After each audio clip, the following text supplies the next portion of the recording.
The grand ballroom of the Vienna Palace Hotel sparkled under crystal chandeliers, their light catching on champagne glasses and designer jewelry. The annual Symphony Charity Gala was in full swing, bringing together the elite of the classical music world. Men in perfectly tailored tuxedos and women in flowing gowns moved through the room, their laughter mixing with the gentle notes from a string quartet in the corner. Viktor Leonov stood slightly apart from the crowd, one hand in his pocket, the other holding a barely touched glass of champagne. At 38, he cut an impressive figure, tall and lean with sharp features and intense dark eyes. His posture spoke of rigid discipline, the same discipline that had earned him worldwide acclaim as one of the finest pianists of his generation. A waiter approached with a tray of hors d'oeuvres, but Viktor waved him away with a slight frown. He was not here to eat or socialize. His presence at these events was expected, necessary for maintaining his position in Vienna's competitive classical music scene. 6 international awards and countless sold-out concerts had not diminished his hunger for recognition. If anything, success had only intensified it. "Have you heard her play? It's like nothing I've ever experienced," a woman's voice carried over from a nearby conversation group. Viktor's attention sharpened. He glanced toward the small cluster of people, 3 board members of the Vienna Symphony and their spouses. They were people whose opinions mattered in his world. "Anna Richter," continued the woman, a silver-haired patron of the arts whose financial contributions kept several musical institutions afloat. "She teaches piano at that community center in the 12th district. My niece takes lessons from her. I heard her at the hospital benefit last month," added one of the men. "Just a simple Chopin piece, but there was something about the way she played. Technical brilliance is one thing, but this was different." Viktor felt a familiar tightening in his chest, the same feeling he experienced whenever attention shifted to another pianist. He moved closer to the group, pretending to examine a painting on the wall nearby. "The most remarkable thing is she's entirely self-taught," said another woman. "Her father was a factory worker who played in a local band. No conservatory, no famous teachers." The silver-haired patron nodded, "And she's turned down opportunities to perform professionally. Prefers teaching children, apparently." Viktor couldn't help himself. He turned toward the group with a practiced smile that didn't quite reach his eyes. "Excuse me," he said smoothly. "I couldn't help overhearing. You're discussing a pianist?" The group turned to him with the immediate recognition he had come to expect. The silver-haired woman extended her hand. "Viktor Leonov, what a pleasure. Yes, we were just discussing a local teacher with quite a gift." "Anna Richter," supplied one of the men. "Not in your leagues, of course, but there's something special about her playing." Viktor's smile remained fixed. "How interesting. I'm always curious about new talent." The words felt hollow even as he spoke them. In truth, he had little interest in other pianists except as measuring sticks for his own success. "She'll be at the Community Arts Festival next month," said the silver-haired woman. "Nothing fancy. It's held at the old community hall in the 12th district. Local musicians, student performances, that sort of thing. She coordinates the music program." Something shifted in Viktor's mind, an idea taking shape. Fueled by the slight he felt at hearing these important people praise an unknown teacher. "The Community Arts Festival," he repeated. "How charming. Perhaps I should attend this year." The group looked surprised. Viktor Leonov at a neighborhood arts festival? His appearances were usually reserved for prestigious venues and high-profile events. "That would certainly cause a stir," said one of the board members with a chuckle. "I believe in supporting grassroots arts. Education," Viktor said, the lie coming easily. "And I'd be curious to hear this." "What was her name?" "Anna Richter." "Yes, Anna Richter." The conversation drifted to other topics, but Viktor's mind remained fixed on his new plan. He excused himself after a few minutes and made his way through the crowded ballroom, nodding at acquaintances but avoiding further conversation. Near the refreshment table, he spotted her, a woman in her early 30s wearing a simple dark blue dress that stood out for its modesty among the designer gowns. Her brown hair was pulled back in a neat bun, and she wore minimal jewelry, just small pearl earrings. She was speaking with an elderly gentleman, her attention fully focused on him, nodding occasionally with a genuine smile. Viktor knew immediately this was Anna Richter. She didn't belong in this room of celebrities and wealthy patrons, yet there was something in her posture, a quiet confidence that irritated him even more than the overheard praise. He approached just as the elderly gentleman moved away. "Excuse me," Victor said. "Are you Anna Richter, the piano teacher?" She turned to him with mild surprise. "Yes, I am." Her voice was soft but clear, her eyes meeting his directly. "Victor Leonov," he said, extending his hand and watching for the inevitable flash of recognition. It came, but without the usual accompanying awe or nervousness. "Mr. Leonov, I've heard your recordings of the Rachmaninoff concertos. Your technique is remarkable, just remarkable. Not extraordinary, not unparalleled, just remarkable." And the way she referred to his technique specifically, as if that were just one component of music, not the essence of it. "Thank you," he said, his tone cooling slightly. "I understand you play as well." Anna smiled slightly. "I do, and I teach. Mostly children." "How rewarding that must be," Victor said, the condescension barely concealed. "It is," she replied simply, either missing or ignoring his tone. People nearby had begun to notice their conversation. Victor was always the center of attention at these events, and people were curious about the plain woman speaking with the famous pianist. "I've heard some interesting things about your playing," Victor continued, "that it has a certain emotional quality. Music should speak to the heart as well as impress the mind, don't you think?" Anna responded. The small crowd around them had grown. Victor felt the familiar surge of performance energy, the desire to establish dominance. "Indeed," he said more loudly than necessary, "though true mastery requires years of formal training and discipline, the kind one receives at conservatory." A slight flush appeared on Anna's cheeks, but her expression remained composed. "There are many paths to understanding music, Mr. Leonov. Understanding, perhaps. Excellence is another matter." Victor was fully aware of the audience now gathering around them. "Tell me, do you ever perform? Or is teaching the limit of your ambition?" The room had grown quieter. Even the string quartet seemed to have softened their playing. "I perform occasionally for my students and at community events," Anna said. "I find those audiences most appreciative, because they don't know any better." The words slipped out before Victor could moderate them, sharper than he'd intended. A murmur ran through the onlookers. Anna's eyes widened slightly, but she didn't back down. "Because they listen with their hearts open," she replied. Victor felt a flash of genuine anger. Who was this woman to imply that he, Victor Leonov, didn't play with heart? That his audiences were somehow less authentic than a room full of amateurs and children? "An interesting theory," he said coldly. Then, driven by an impulse he would later struggle to explain, he added, "Perhaps we should test it." "Test it?" Anna asked. "Yes, I understand you're involved with the Community Arts Festival next month. What would you say to a little friendly competition? You and I could each perform. Let the audience decide who better speaks to their open hearts." The gathered crowd reacted with surprised exclamations and whispers. Victor Leonov challenging an unknown teacher to a piano duel? It was unprecedented. Anna looked genuinely startled for the first time. "Mr. Leonov, that's hardly— Are you declining?" Victor pressed, knowing she was cornered. "No, but— Excellent." Victor smiled broadly for the benefit of their audience. "2 pieces each, I think. I'll have my assistant contact you with the details." The silver-haired patron pushed forward through the crowd. "Victor, this is most unusual. The festival is a community event, not a competition." "All the better," Victor replied smoothly. "Just a friendly showcase of different approaches to music."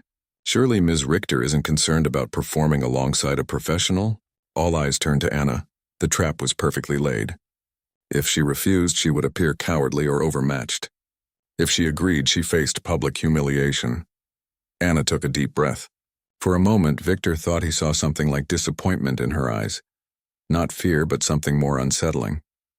"The festival is about bringing music to everyone," she said quietly. "If your participation helps achieve that goal, you're welcome to join us." It wasn't the flustered acceptance Victor had expected. There was a dignity in her response that left him feeling strangely off balance. "Then it's settled," he said quickly, regaining his composure. "I look forward to it." As the crowd began to disperse, buzzing with the news of the upcoming musical showdown, Victor caught fragments of excited conversations. "Can you imagine? Victor Leonov at the Community Arts Festival. That poor woman doesn't stand a chance. How extraordinary. I must get tickets." This was exactly what he wanted. Attention, anticipation, the certainty of another triumph to add to his collection. Yet as he watched Anna Richter quietly slip away from the gala, declining to engage in the gossip swirling around her, Victor felt an unexpected twinge of something that might have been doubt. He dismissed it immediately. In a few weeks, he would remind everyone why he was considered one of the greatest pianists of his generation. And this unremarkable teacher would return to her little students, properly humbled. As Victor left the gala later that evening, the night air cool against his face, he was already planning which pieces would best demonstrate his superiority. This impromptu challenge would make an amusing anecdote in future interviews. The time the great Victor Leonov participated in a community festival and showed a self-taught pianist the true meaning of excellence, he never considered, not for a moment, that the encounter might change him instead. The morning after the charity gala, Victor woke in his spacious apartment overlooking the Vienna State Opera. Sunlight filtered through expensive curtains, casting golden patterns across his king-sized bed. He reached for his phone and was pleased to see notifications flooding his screen. News of his challenge to the unknown piano teacher had spread quickly through Vienna's musical circles. Victor smiled as he scrolled through messages from colleagues and journalists requesting details about the upcoming piano duel. This was exactly the kind of attention he thrived on. His manager had already called twice, probably concerned about Victor participating in an event far beneath his usual standards. He would call him back later, after he'd enjoyed his morning coffee on the balcony. As he sipped from a porcelain cup, Victor opened his laptop to search for information about Anna Richter. There wasn't much, just a simple web page for the community center where she taught, featuring a modest photo of her sitting with a group of children at an upright piano.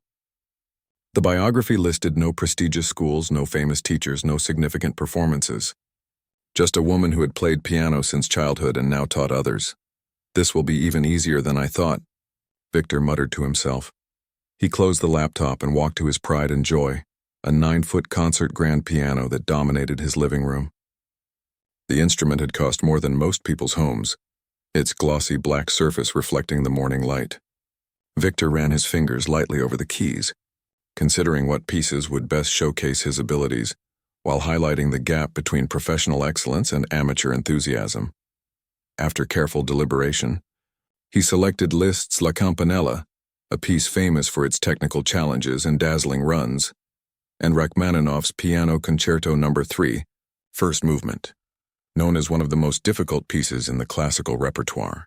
Both would demonstrate his virtuosity in a way that would leave no doubt about his superiority. Victor settled onto the bench and began his daily practice routine. 5 hours of technical exercises and meticulous work on his chosen pieces. His fingers flew across the keys with precision born from decades of rigorous training. Each note was perfect, each phrase executed with flawless technique. But as he played, a small, unwelcome thought kept intruding. What had that woman meant about playing with an open heart? Across town, in a modest apartment filled with morning sunlight, Anna Richter was also awake early. She sat at her kitchen table, a cup of tea growing cold beside her as she wrote lesson plans for her students. Unlike Victor's spacious home, Anna's apartment was small but warm, with walls covered in children's drawings and thank you notes from former students. Her phone had been unusually active since the previous night, with messages from friends who had heard about the challenge. Most expressed concern or offered support, but Anna had responded to each with the same gentle assurance. It will be fine. Music isn't about winning. After finishing her lesson plans, Anna gathered her things and headed out. Her first stop wasn't for practice, but the Golden Years care home, where her mother had lived for the past 3 years. Since her father's death, Anna had visited her mother daily, bringing small joys to a life diminished by dementia. Good morning. Mom, Anna said as she entered the sunny room where her mother sat in an armchair by the window. At 72, Elena Richter's once dark hair had turned completely white, and her mind often wandered to places others couldn't follow. But her smile when she saw her daughter remained unchanged. Anna, my sunshine, she said, reaching out with thin hands. Did you bring your music today? Of course, Anna replied, pulling a small electronic keyboard from her bag. The care home had a piano in the common room, but on days when her mother couldn't leave her room, Anna brought the keyboard. She set it up on the small table and began to play a gentle melody, a folk song her father used to play. Her mother closed her eyes, swaying slightly. "Your father would be proud," she said when Anna finished. "He always said you had his hands but a heart all your own." Anna smiled, though there was a hint of sadness in it. Her father, a factory worker who played accordion in a local folk band, had recognized her talent early. He had scraped together money for a used upright piano and basic lessons, but formal training at a conservatory had never been financially possible. Instead, Anna had learned from library books, community workshops, and endless hours of practice. "I've been challenged to play at the festival next month," Anna told her mother, "by a famous concert pianist." Her mother's eyes widened with delight. "How wonderful, a duet?" Anna didn't correct the misunderstanding. "Something like that. I'll need to choose my pieces carefully." "Play the one your father wrote," her mother said immediately. "He wrote it for us, you know." "I know, Mom," Anna replied softly. Her father had indeed composed a simple but beautiful piece for his wife and daughter. It wasn't technically complex, but playing it always filled Anna with a sense of connection to something larger than herself. After spending the morning with her mother, Anna headed to the community center where she taught piano to 28 students. Most were children from families who couldn't afford expensive private lessons, though she had a few adult students as well. The center itself was housed in a renovated factory building, with large windows and walls painted in cheerful colors. Anna's classroom contained 5 upright pianos of varying ages and conditions, arranged so she could move between students during group lessons.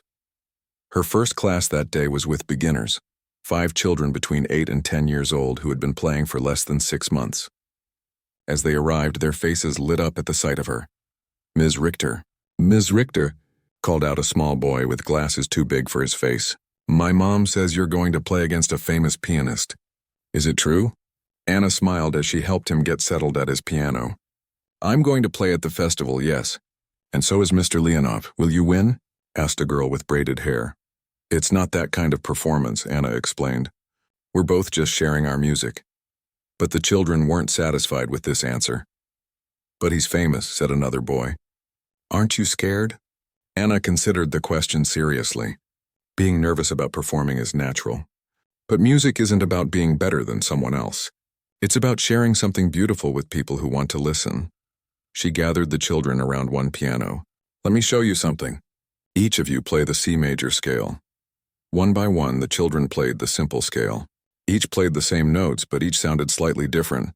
Some hesitant, some rushing, some with uneven pressure on the keys. "Did anyone play it wrong?"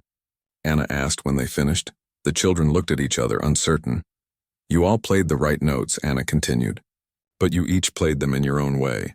That's what makes music special. It's not just about the notes on the page. It's about what you bring to them." As the lesson continued, Anna found her thoughts drifting to the upcoming festival. She would need to practice, of course. But unlike Victor, who was focusing on pieces that would showcase technical brilliance, Anna was considering what would best express her understanding of music. Later that afternoon, after her students had gone, Anna stayed in the classroom. She sat at the best of the center's pianos, still a far cry from Victor's concert grand, but an instrument she knew intimately. She began with Chopin's Nocturne Opera 9 No. 2, letting the familiar melody fill the empty room. As she played, Anna thought about the challenge ahead. Victor Leonov was undeniably talented, with years of elite training and professional experience. His technique would be flawless, his execution precise. Audiences were regularly awed by his performances, but there was more to music than precision and technique. Anna believed this with her whole heart. Music was communication, connection, a bridge between souls. This was what she tried to teach her students, and what she strived for in her own playing. After the Chopin, Anna opened a worn folder containing her father's handwritten music. The piece he had composed, titled simply "For My Girls," was technically straightforward but emotionally complex. It began with a gentle melody that evoked peaceful afternoons in their small family apartment, then built to a section that somehow captured both joy and longing before returning to the opening theme. Anna played it through once, then again, feeling her father's presence in every note. This was why she played, not for acclaim or recognition, but for love and connection. Across the city, Victor was still at his piano, recording his practice session to analyze later. Each passage was executed with clinical precision, each dynamic shift calculated for maximum impact. He had already spoken with the festival organizers, arranging for a proper grand piano to be brought in for the performance. He couldn't be expected to play on whatever second-rate instrument they usually provided. His manager had finally convinced him to return his calls, and was now frantically trying to understand Victor's sudden interest in a community festival. "This is beneath you," the manager insisted through the speakerphone. "What if the performance doesn't go well? What if the acoustics are terrible? What if no important critics attend?" "The performance will be perfect," Victor replied confidently. "And trust me, after the buzz this challenge has generated, every critic in Vienna will be there." "But what's the point? Showing up an amateur teacher? How does that help your career?" Victor paused, considering the question. Why had he issued this challenge? Was it simply because he'd been irritated by the praise lavished on an untrained pianist? Or was there something more? Perhaps a need to prove that his path was the only valid one. "It's about maintaining standards," Victor finally said. "About showing people the difference between real artistry and hobbyist enthusiasm." After ending the call, Victor returned to his practice with renewed determination. He would leave no room for doubt. His performance would be not just good, but transcendent. Technical perfection was within his grasp. He just needed to reach for it. As evening fell over Vienna, two pianists prepared for the same event with vastly different approaches. One practiced until his fingers ached, pushing himself toward an ideal of technical perfection. The other chose pieces that spoke to her heart, trusting that they would speak to others as well. Neither knew that the upcoming festival would change them, both in ways they couldn't imagine. The morning of the Community Arts Festival arrived with unexpected sunshine after a week of rain. The old community hall, a converted warehouse with exposed brick walls and high windows, buzzed with activity. Volunteers hung colorful banners and arranged chairs, while local artists set up displays along the walls. A stage had been constructed at one end of the hall, and at its center stood two pianos, the community center's best upright, and beside it, a gleaming concert grand that had been delivered the previous evening per Victor's requirements. Petra, the festival coordinator, watched the setup with a mixture of excitement and anxiety. The annual event usually drew about 200 people from the neighborhood, mostly families of performers and local art enthusiasts. But this year was different. News of the piano duel between world-renowned Victor Leonov and community teacher Anna Richter had spread far beyond their district. "How many tickets have we sold?" asked Chen, another volunteer, as he helped arrange programs on a table near the entrance. "Over 500, Petra replied, still sounding surprised. "We had to get special permission from the fire department to add more chairs, and there's a waiting list of nearly 100 people. All because of him," Chen said, nodding toward the stage where a technician was making final adjustments to the concert grand. Victor had arrived an hour earlier for a sound check, insisting on perfect acoustics and lighting. He'd barely acknowledged the volunteers, speaking only to the piano technician and his own assistant, a harried young woman who followed him with a notebook, recording his every instruction. Now Victor stood off to the side, phone in hand, scrolling through messages. He wore a perfectly tailored black suit that probably cost more than the community center's annual budget for music education. His presence seemed to fill the room, drawing glances from everyone who entered. "Not just because of him," Petra corrected. "People are curious about Anna, too. Everyone wants to see if she can hold her own." Chen looked skeptical. "Against Victor Leonov? The man has played for royalty. Anna has something special," Petra insisted. "You'll see." As if summoned by their conversation, the door opened and Anna entered. Unlike Victor's dramatic arrival with an entourage, she came alone, carrying a small backpack. She wore a simple blue dress, not fancy but nicer than her usual teaching clothes. Her hair was pulled back in its usual neat bun, and she wore the same pearl earrings she'd had on at the gala. "Good morning," she called to the volunteers, her smile genuine. "The hall looks wonderful." Several people rushed to greet her, offering coffee and asking if she needed anything. Unlike Victor's cool professionalism, Anna's warmth invited connection. She asked about people's families by name, complimented specific decorations, and thanked each volunteer personally. From his position near the stage, Victor watched this interaction with mild curiosity. The contrast between his reception and hers was obvious, but he attributed it to the locals supporting one of their own. It meant nothing for the actual performance. As Anna approached the stage, their eyes met. Victor gave a small, professionally courteous nod. Anna's response was a warmer smile. "Good morning, Mr. Leonov," she said. "I hope you found everything to your satisfaction." "The acoustics are challenging," he replied, "but adequate, I suppose." If the dismissive tone bothered her, Anna didn't show it. "The hall has its quirks, but it has a wonderful way of carrying emotion in music. I've always found it a joy to play here." Victor raised an eyebrow. "Emotion is certainly important, but it can't compensate for technical limitations." "Perhaps we value different aspects of music," Anna said simply. Before Victor could respond, Petra approached with the final schedule. "We're opening doors in an hour," she explained.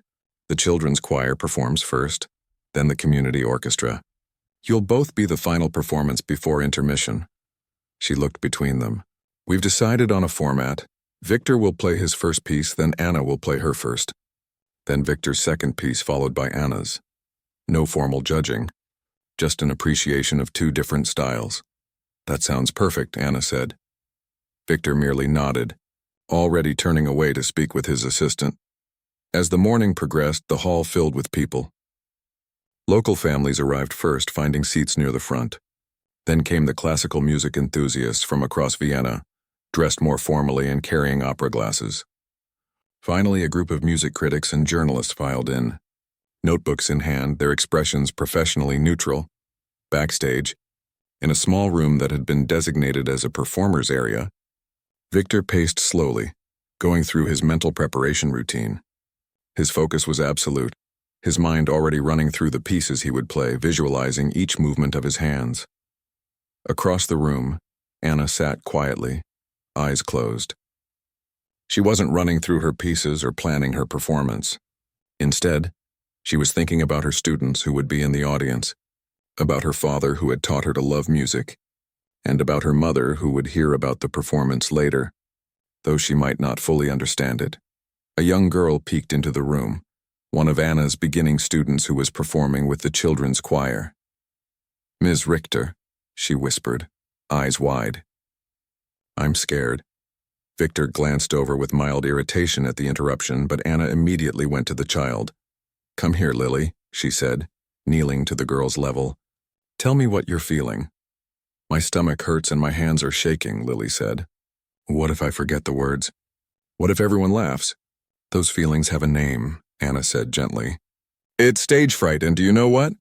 Every performer feels it." The girl looked doubtful. "Even you?" "Especially me," Anna assured her. "I'm feeling it right now." "You are?" Lily looked shocked. "But you're a grown-up." Anna laughed. "Grown-ups get scared too. The secret is to remember why you're singing." "Is it to be perfect?" Lily thought for a moment. "No, it's because I like how it feels when we all sing together, and because my grandma is coming to hear me." "Exactly," Anna said. "You're sharing something beautiful with people you care about. Focus on that, not on being perfect." The girl nodded, suddenly looking more confident. "Okay, I can do that." She gave Anna a quick hug before running back to join her choir. Victor, who had been listening despite himself, felt an unexpected twinge of something like envy. The easy way Anna had connected with the child, the genuine care in her voice, these were things foreign to his world of competitive excellence. The festival began with the children's choir. From backstage, Victor and Anna could hear the young voices singing folk songs. When Lily's solo came, her voice started shaky but grew stronger, finishing to enthusiastic applause. Next was the community orchestra, a mixed group of amateurs playing simplified versions of classical pieces. Their performance was earnest if not polished, and the audience responded warmly. Then it was time for the main event. The festival director, a middle-aged woman with a bright scarf, stepped onto the stage. "Today we have an extraordinary opportunity," she announced to the packed hall. "Two pianists with different backgrounds and approaches to music will share their art with us. There is no competition here, only the joy of music in its many forms." The audience applauded, though Victor noted the skeptical expressions on some of the critics' faces. They had come for the rivalry, the contrast, the story of professional versus amateur. The director's framing wouldn't change that. First, we are honored to welcome Victor Leonov, acclaimed concert pianist and winner of the International Chopin competition.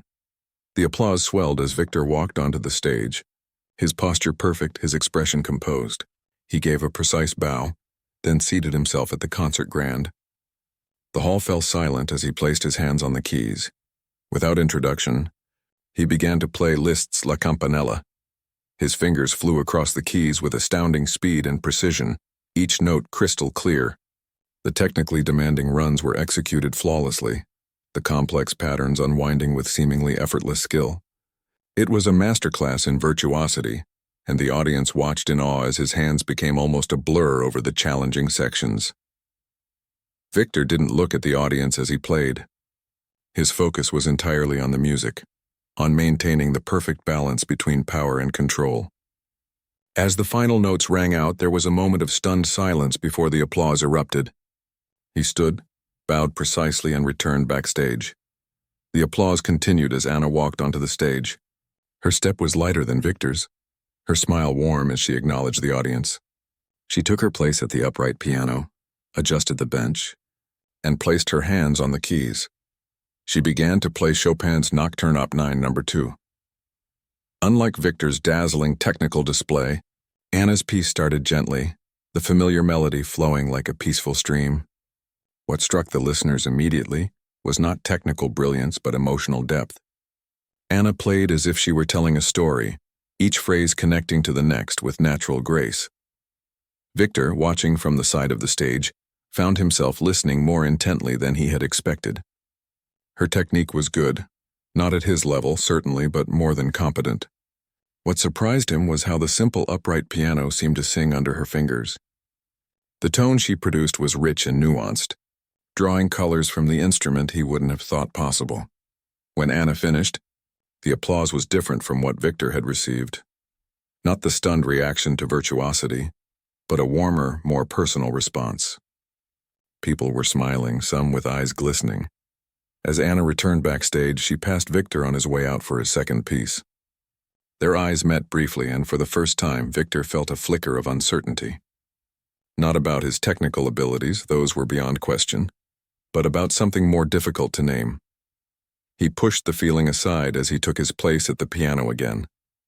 For his second piece, Rachmaninoff's Piano Concerto No. 3, he would demonstrate not just technical skill but emotional range as well. The audience would see that he could match Anna's expressiveness while maintaining his superior execution. As the powerful opening chords filled the hall, Victor played with renewed determination. This was his world, his domain. The complex harmonies and demanding passages were challenges he had mastered long ago. The audience would understand the difference between a gifted amateur and a true professional. But as he played, Victor found himself listening to his own performance with new ears. Was he moving his listeners or merely impressing them? Was there a difference? These unwelcome questions flickered at the edges of his consciousness as his fingers continued their practiced dance across the keys. When he finished, the applause was thunderous. Critics were nodding, audience members were on their feet. It was the reception he had expected, had worked for. Yet as he took his bow, Victor glanced toward the side of the stage where Anna waited for her final performance, and found himself wondering what she would play, and how it would make him feel. Victor returned to the side of the stage, his face composed despite the sweat beading on his forehead. The Rachmaninoff had been physically demanding, as always, but he'd executed it flawlessly. The audience's standing ovation confirmed what he already knew. His performance had been exceptional. As he passed Anna on her way to the stage, he noticed something unexpected in her expression. Not intimidation or resignation, as he might have expected after his tour de force, but a strange sort of clarity, as if she had set aside all concern about comparison and competition. "That was beautiful," she said simply. Victor paused, searching for the right response. A part of him wanted to say something dismissive, to maintain the professional distance he'd cultivated. Instead, he found himself asking, "What will you play?" "My father's piece," Anna replied. "He wrote it for my mother and me many years ago." Victor raised an eyebrow. "An original composition? By an amateur?" If the comment stung, Anna didn't show it. "By a man who loved music and his family," she corrected gently, then walked past him onto the stage. The audience had settled back into their seats, still buzzing from Victor's performance. They quieted as Anna took her place at the upright piano. Unlike Victor, who had launched directly into his pieces, Anna turned to address the audience. "The piece I'm about to play was composed by my father," she said, her voice clear but intimate, as if she were speaking to each person individually. "He worked in a factory by day, but at night he filled our home with music. He called this piece For My Girls. It's not technically complex, but it contains everything he wanted to say to my mother and me about love and family." A murmur ran through the audience. The critics exchanged glances, some looking skeptical, others intrigued. Victor, watching from the wings, felt a flash of professional disdain. This was exactly what he had expected: sentiment over substance, and appeal to emotion rather than artistic merit.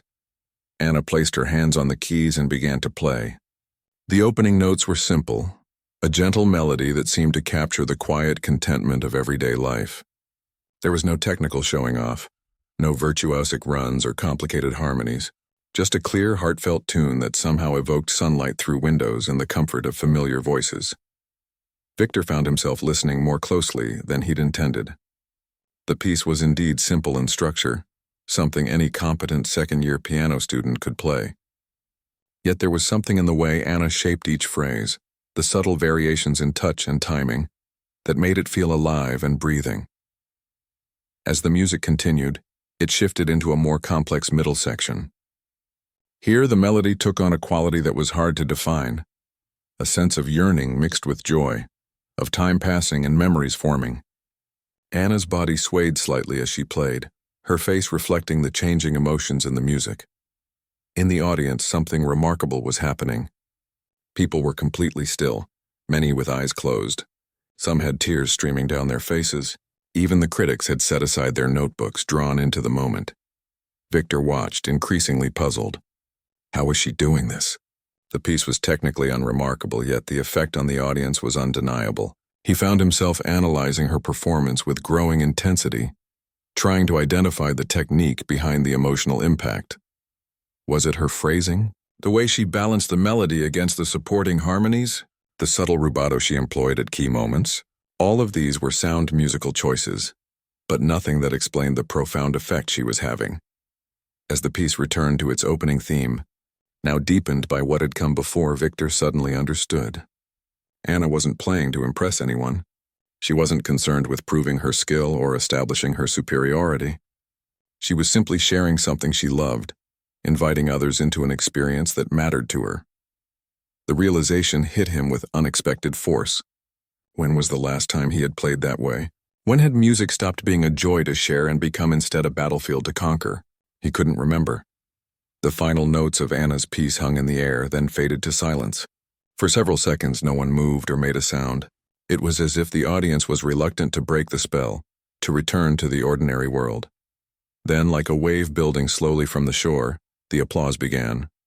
It grew until it filled the hall, accompanied by calls of bravo. People rose to their feet, not with the polite appreciation they had shown Victor, but with a kind of joyful gratitude. Anna's smile as she stood to acknowledge the response was touched with both happiness and a hint of sadness.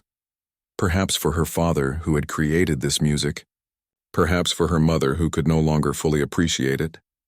Victor remained frozen at the side of the stage, a storm of conflicting emotions washing over him. Professional assessment told him his performance had been technically superior in every way. Yet he couldn't deny what he had just witnessed, a connection between performer and audience that transcended technique, that reached for something he had long ago stopped pursuing. As Anna left the stage, their eyes met again. This time Victor couldn't maintain his composed expression. Something of his inner turmoil must have shown on his face because Anna paused. "Music affects us all differently," she said quietly. "There's no right or wrong way to be moved by it."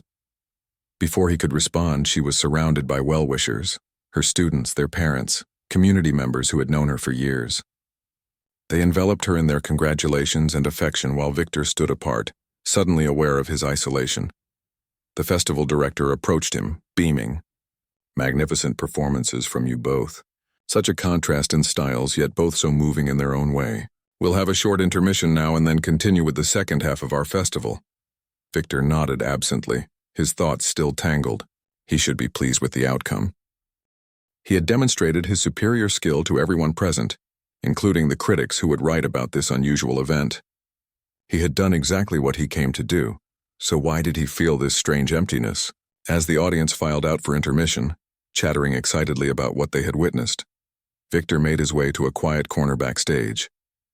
He needed space to think, to regain his equilibrium. This unsettled feeling was unfamiliar and unwelcome. A few minutes later, he heard voices approaching, two of the critics who had attended. Technically brilliant, of course, one was saying. Leonov is unmatched in that regard. Yes, yes, the other replied. But did you feel anything? Beyond admiration for his skill, I mean. That's not really the point of music at that level, is it? It's about pushing the boundaries of what's possible on the instrument. Is it, though? I found myself thinking about that during the Richter woman's performance. There was something so genuine there, so connective. You're getting sentimental in your old age, the first critic said, though his tone was thoughtful rather than dismissive. But I know what you mean. I've heard Leonov play a dozen times, always flawless, always impressive. But today, for the first time, I found myself wishing he would, I don't know, reveal something of himself through the music.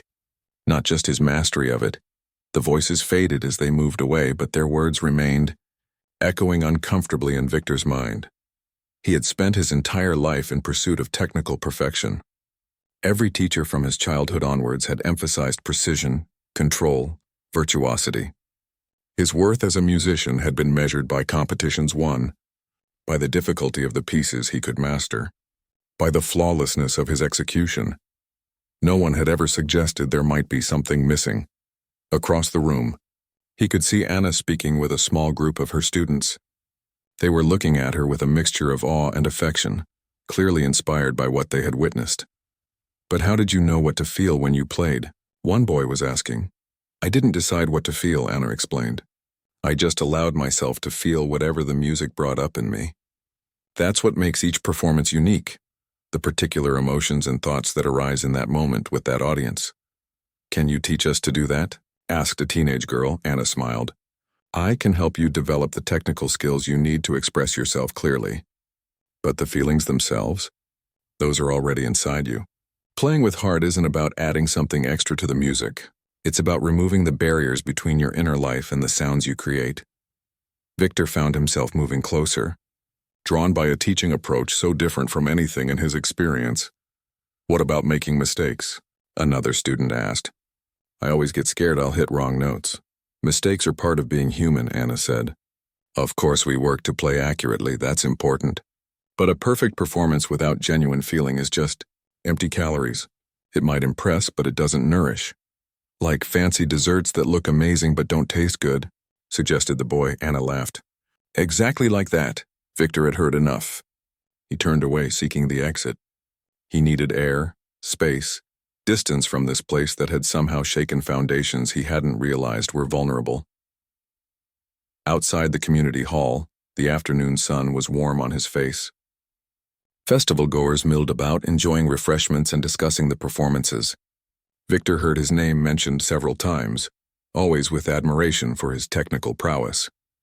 But he also heard Anna's name, spoken with a different kind of appreciation, warmer, more personal. He walked a short distance from the hall, finding a bench beneath a flowering tree.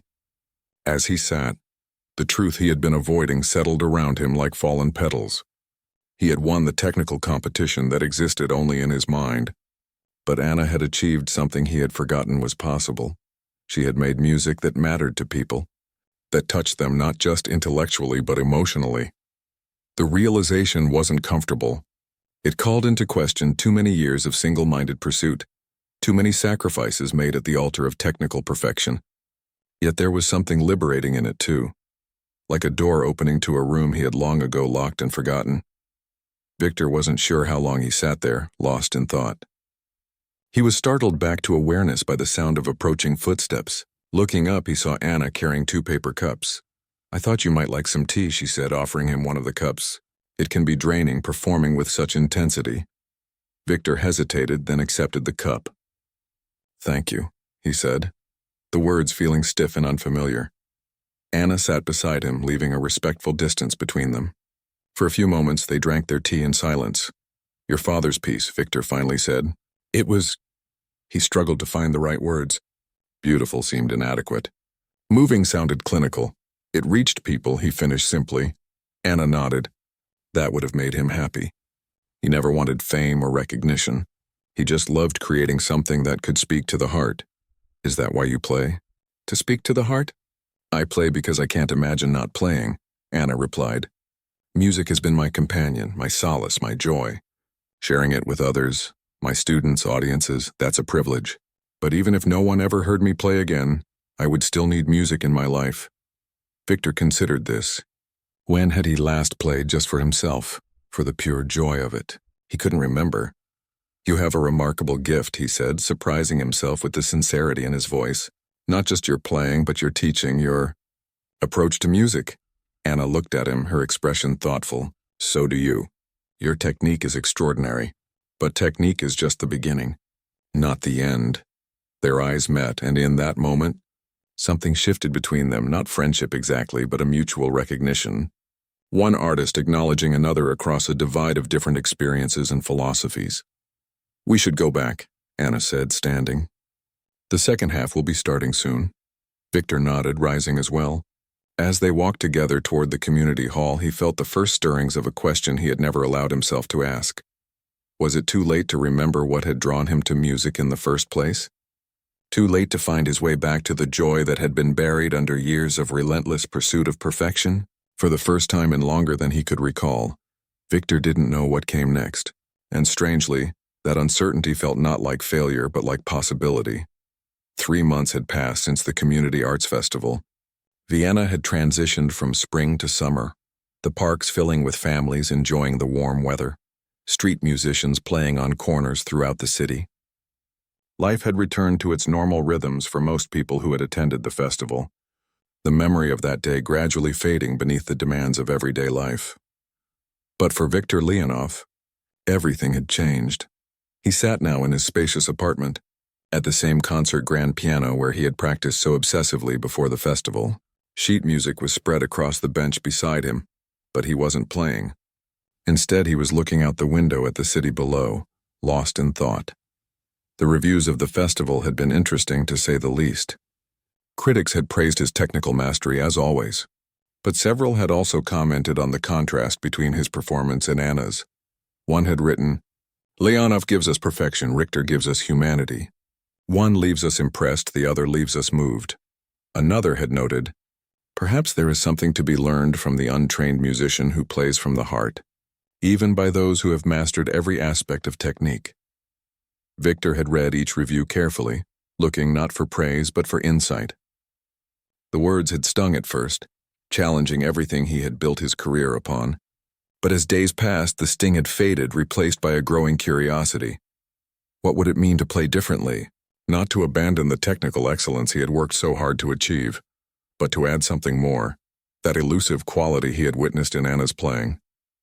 Victor had canceled 3 scheduled performances in the weeks following the festival, claiming health concerns. His manager had been horrified, his fans disappointed. But for the first time in his adult life, Victor needed time to think, to question, to explore. He turned back to the piano now, placing his hands on the keys. The piece before him wasn't Liszt or Rachmaninoff or any of the virtuosic composers he typically favored. It was a simple Schumann piece, of foreign lands and people from Kinderscenen. Children's music, some would say. Beneath his technical abilities, yet as he began to play, Victor focused not on technical perfection but on the story within the music. A child's wonder at tales of distant places, the mixture of excitement and longing such stories evoke. He thought of his own childhood, of the dreams he'd had before competition and perfection became his only goals. The melody took on a different quality under his fingers, still precise, still beautifully shaped but somehow more vulnerable, more human. When he finished, the final note seemed to linger in the air longer than usual, as if reluctant to fade away. A knock at the door interrupted his thoughts. Victor glanced at his watch, surprised to see it was already time for his appointment. He crossed the room and opened the door. Anna Richter stood in the hallway, looking slightly uncomfortable in the elegant building. She wore a simple summer dress and carried a canvas bag over her shoulder. I wasn't sure I had the right address, she said. This building is impressive. Victor stepped back to let her in. Thank you for coming. I know it was an unusual request. Anna entered, her eyes widening as she took in the apartment. The high ceilings, the expensive furniture, the wall of awards and framed reviews. But it was the piano that drew her attention. It's beautiful, she said, moving toward it. Please, Victor gestured. Try it if you'd like. Anna hesitated, then sat at the bench. She placed her hands on the keys reverently, then played a simple C major chord. The rich, resonant sound filled the room. The action is so responsive, she said. It feels alive, Victor nodded. It's been perfectly maintained. But until recently, I'm not sure I was using it to its full potential. Anna looked up at him, curious. What do you mean? That's actually why I asked you here. Victor took a seat in a chair near the piano. After the festival, I've been reconsidering certain things about my approach to music. Because of the reviews? Anna asked, perceptive as always, partly, but more because of what I witnessed in your playing. Victor leaned forward, suddenly intent. You connected with the audience in a way I never have. Despite all my training, all my technical skill, I've never achieved what you did with that simple piece of your father's. Anna looked thoughtful. But you've played for thousands of people. Standing ovations, rave reviews. Admiration isn't connection, Victor interrupted. People admire me, respect my skill. But they don't feel with me. Through me. He struggled to find the right words. When you played, it was as if you were sharing something precious, not displaying something impressive. That's a good way to put it, Anna said softly. Music has always been about sharing for me. Like a conversation between hearts. I want to learn how to do that, Victor said, the words coming out in a rush. Not to give up what I've learned, but to add what I've missed. And I thought, I hoped you might be willing to help me. Anna looked genuinely surprised. You want me to teach you? But I'm not qualified. You're the only one who is qualified, Victor insisted. Conservatory professors can't teach what you do naturally. I've spent 25 years perfecting my technique. Now I need to learn something else entirely. Anna was silent for a long moment, considering. Then she reached into her bag and pulled out some sheet music. What if we start with this? She suggested, placing the music on the stand. It was her father's composition for my girls. Victor recognized it immediately. You'd share this with me? Music is meant to be shared, Anna said simply. And this piece? It's about love, family, connection, the things that matter most. She smiled. Technically, it's not challenging for someone of your abilities. But playing it with meaning, that might be. Victor looked at the notes on the page. So simple compared to the complex scores he usually tackled. Yet suddenly intimidating in a way Liszt had never been. Where do we begin? He asked. Let's start with the story behind it, Anna suggested. My father wrote this the year my mother got sick for the first time. I was 12. He worked double shifts at the factory to pay for her treatment, coming home exhausted. But no matter how tired he was, he would play for us every evening. This piece came from those nights, from his love, his worry, his hope. As she spoke, the notes on the page transformed for Victor. No longer just marks indicating pitch and duration, they became vessels for human experience, for a working man's devotion, a child's fear, a family holding together through difficulty. Now, Anna said, before you play a single note, think about someone you love, someone who matters to you deeply. Victor hesitated. His relationships had always taken a back seat to his career.